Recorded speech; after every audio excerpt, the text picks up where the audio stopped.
গর্ভাবস্থায় সামান্য সর্দিকাশি কি আপনার অনাগত সন্তানের জন্য ভয়ের কারণ হতে পারে? এই সময় চাইলেই তো যে কোনো ওষুধ খাওয়া যায় না, তাহলে সুস্থ হবেন কিভাবে?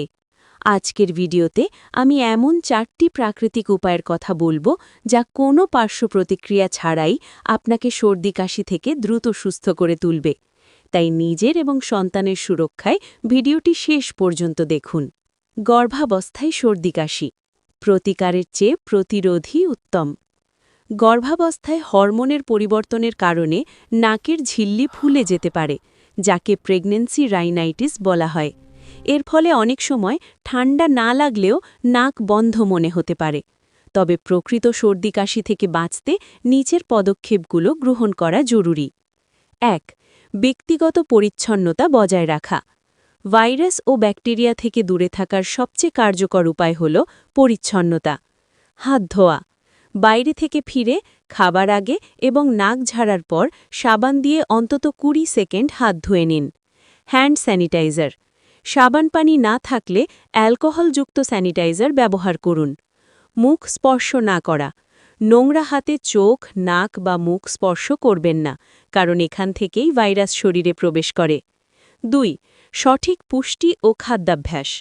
শরীরের রোগ প্রতিরোধ ক্ষমতা শক্তিশালী থাকলে ভাইরাসের আক্রমণ প্রতিহত করা সহজ হয়। ভিটামিন সি সমৃদ্ধ খাবার। লেবু, কমলা, আমলকি, পেয়ারা এবং ব্রোকলি নিয়মিত খান। জিঙ্ক সমৃদ্ধ খাবার। লাল চাল, ডাল, বাদাম এবং ডিম শরীরের প্রতিরক্ষা ব্যবস্থা উন্নত করে। প্রচুর পানি পান করুন। শরীর হাইড্রেটেড থাকলে টক্সিন বের হয়ে যায় এবং শ্লেষ্মা পাতলা থাকে। দৈনিক অন্তত 8 থেকে 10 গ্লাস পানি পান করুন। ৩. পর্যাপ্ত বিশ্রাম। গর্ভাবস্থায় শরীর এমনিতেই ক্লান্ত থাকে।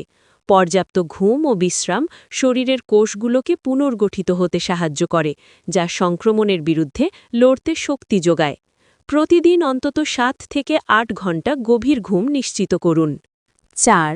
অসুস্থ ব্যক্তি থেকে দূরত্ব বজায় রাখা। আপনার পরিবারে বা আশেপাশে কারো সর্দি কাশি থাকলে তাদের থেকে নিরাপদ দূরত্ব বজায় রাখুন। ভিড়যুক্ত স্থানে যাওয়ার সময় মাস্ক ব্যবহার করুন। যদি সর্দি কাশি হয়েই যায়, তবে কি করবেন? প্রতিরোধ করার পরেও যদি আপনি আক্রান্ত হন, তবে আতঙ্কিত না হয়ে কিছু ঘরোয়া উপায়ে আরাম পেতে পারেন। ঘরোয়া প্রতিকার বা হোম রেমেডিজ। ১. কুসুম গরম পানি ও লবণ দিয়ে গার্গেল। গলা ব্যথা বা খুসখুসে কাশি কমাতে দিনে ৩-৪ বার লবণ পানি দিয়ে গার্গেল করুন। ২. আদা চা ও মধু। আদা চা গলার প্রদাহ কমায়। মধুর অ্যান্টিব্যাকটেরিয়াল গুণ কাশি উপশমে জাদুর মতো কাজ করে, তবে ডায়াবেটিস থাকলে মধু এড়িয়ে চলুন। ৩. ভাপ নেওয়া। নাক বন্ধ থাকলে গরম পানির ভাপ নিলে নাসারন্ধ্র পরিষ্কার হয় এবং শ্বাস নিতে সুবিধা হয়। ৪. উঁচু বালিশ ব্যবহার। ঘুমানোর সময় মাথার নিচে বাড়তি বালিশ ব্যবহার করলে নাক বন্ধ হওয়ার সমস্যা কম হয়। সতর্কবার্তা: ঔষধ সেবনে সাবধানতা। গর্ভাবস্থায় চিকিৎসকের পরামর্শ ছাড়া কোনো ধরনের অ্যান্টিবায়োটিক, কাশির সিরাপ বা ব্যথানাশক ঔষধ যেমন অ্যাসপিরিন বা আইবুপ্রোফেন সেবন করা একদমই উচিত নয়। এগুলো ভ্রূণের বিকাশে ক্ষতি করতে পারে। সাধারণ প্যারাসিটামলও ডাক্তারের অনুমতি নিয়ে নির্দিষ্ট মাত্রায় সেবন করতে হবে। আজকের বলা টিপসগুলোর মধ্যে কোনটি আপনি অলরেডি ট্রাই করেছেন বা কোনটি আপনার সবচেয়ে কার্যকর মনে হয়েছে তা কমেন্ট করে আমাদের জানান।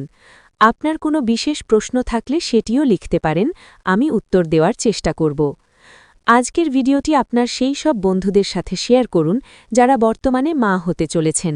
আপনার একটি শেয়ার হয়তো অন্য কোনো হবু মায়ের উপকারে আসতে পারে। গর্ভাবস্থা এবং শিশুর যত্নে এমন আরও দরকারি সব টিপস পেতে আমাদের চ্যানেলটি এখনই সাবস্ক্রাইব করে বেল আইকনটি চেপে রাখুন। গর্ভাবস্থা প্রতিটি নারীর জীবনে এক বিশেষ সময়। এই সময় নিজের একটু বাড়তি যত্ন আপনার সন্তানকে সুস্থ রাখতে সাহায্য করবে। পুষ্টিকর খাবার, পরিষ্কার পরিচ্ছন্নতা এবং দুশ্চিন্তামুক্ত জীবনযাপনই আপনাকে সর্দি কাশি থেকে দূরে রাখতে পারে। মনে রাখবেন, আপনার সচেতনতাই সুস্থ আগামীর চাবিকাঠি।